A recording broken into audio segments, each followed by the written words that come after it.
Well, still talking about security, some of your colleagues, governors up north, they'd have a meeting about cattle, rustling, and security. They're trying to come up with a strategy to put an end to it. Were you also part of that meeting, and is it also a concern for Bauchi State? It's developing into a very big concern for Bauchi State. Actually, it was governors of the Northwest region that had a meeting, and they have commenced a concerted efforts of routing the cattle rustlers. About 4 days ago, I was on the phone to the governor of Kano State. I was lamenting the fact that they did not involve us in that meeting, because you see, there's a big forest that we share, Bauchi State, Kaduna State, and Kano State. The Falgore in Game Reserve in Kano State extends to the Lame Bura Game Reserve in Bauchi State. Therefore, the likely thing that is going to happen is that if the Northwest Sub-region succeeds in driving out the cattle rustlers, they may arrest some, they may eliminate some, but the rest will now run to find succor. And the next place they are going to is probably Bauchi State or surrounding states.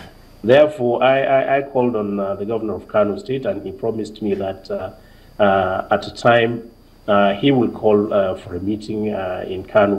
And then I told him I'm ready at any given time to attend that meeting so that concerted efforts will be made in eliminating the scourge of cattle rustlers. You've been an attorney general in the state, and so many expect you to hit the ground or hit the road running, as they say. Has your list of commissioners, is it out? No, it's not out, and I have a very good reason for this. One, when I took over, I set up 3 committees. 2 of them had to do with transition. I had a small group of experts I constituted into transition technical committee, and then I set up a major transition committee. There was a synergy between the 2.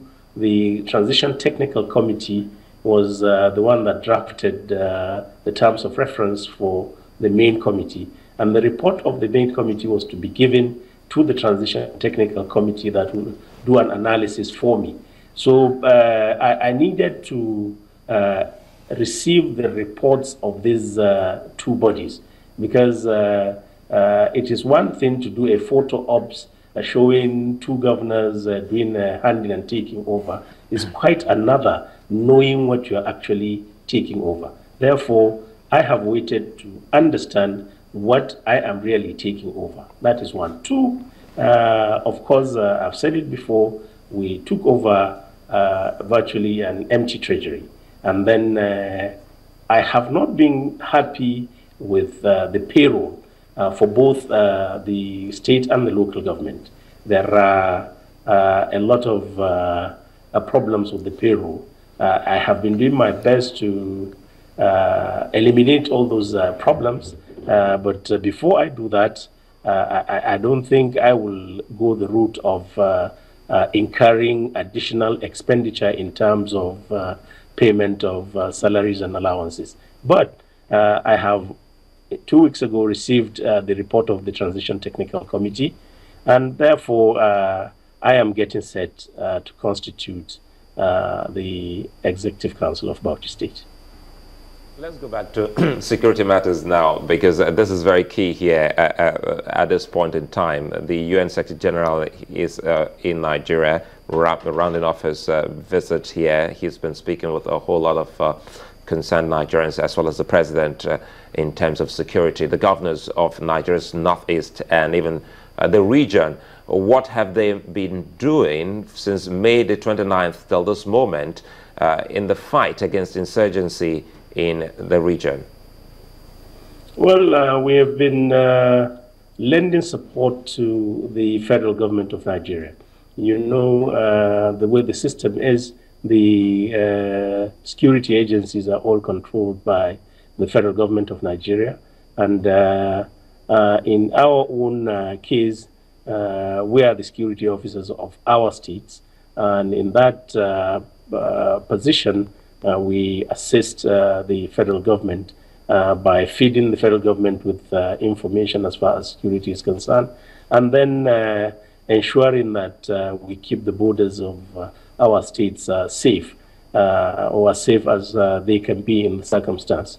We have been supporting the security agencies on the ground so that they can be operationally ready at any given time to forestall whatever security situation that may arise.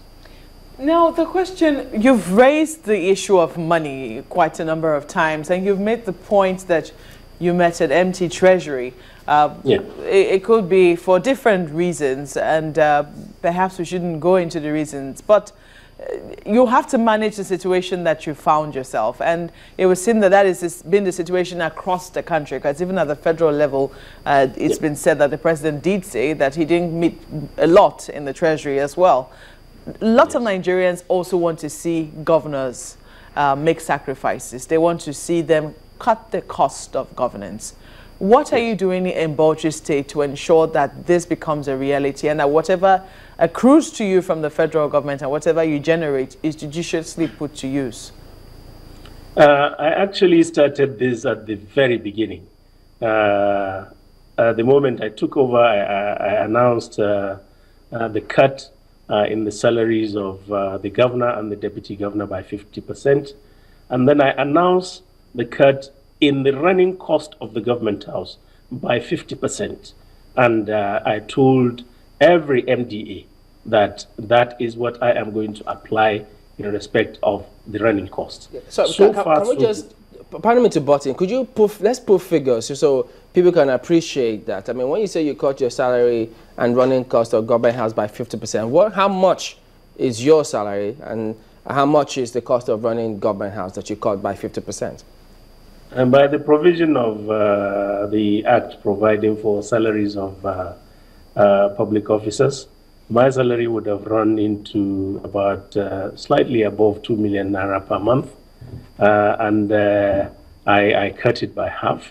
It's my widow's mite, and it's a gesture.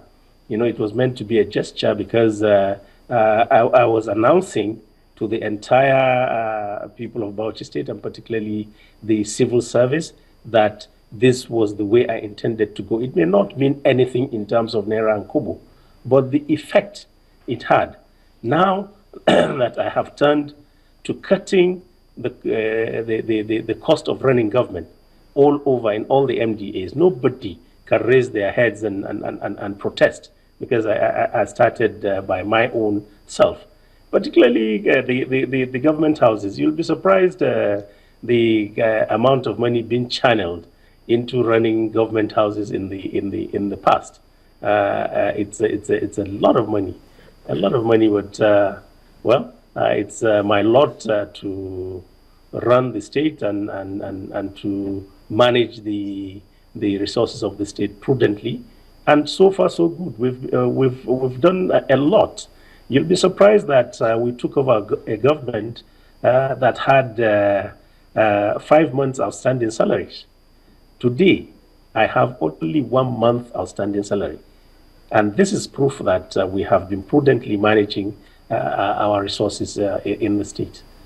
But you didn't tell us how much running government house. No, I do not. I dislike churning out figures that I am not too sure of. I didn't come here ready to churn out figures in respect of this matter. So I wouldn't want to give you a figure that somebody will come tomorrow and say, no, it's not true, you have not told them the correct thing. But I have cut, the most important thing is that I have cut that figure by half. So when you say, for instance, now that you've asked MDAs to also cut the cost of running the ministries, departments, and agencies, did you just do that by fiat, or did you just look at areas where you think that too much money is being spent and we can do with a reduction here?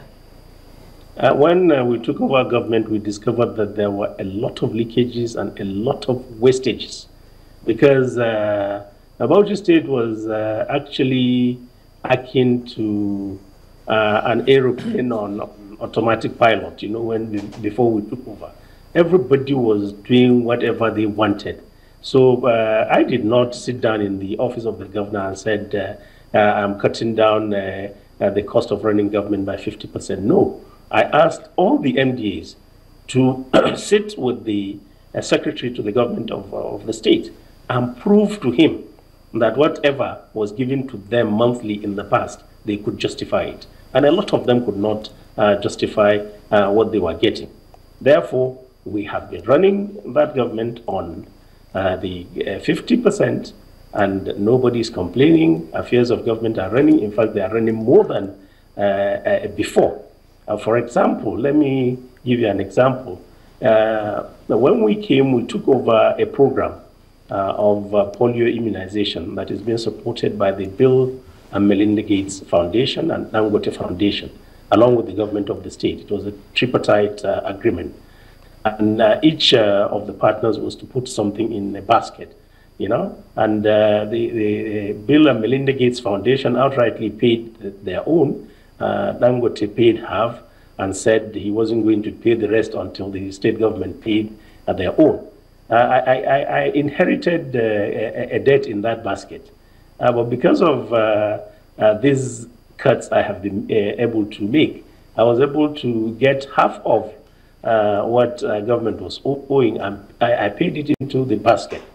We did a review recently with via a video conference with Bill Gates in America and Dangote Foundation's MD in America also, and some other people, and they were quite happy. And they were wondering how I was able to get that. I told them I was able to get it via prudent financial management. All right, Governor Mohammed Abubakar, thank you very much indeed for talking to us today. Thank you.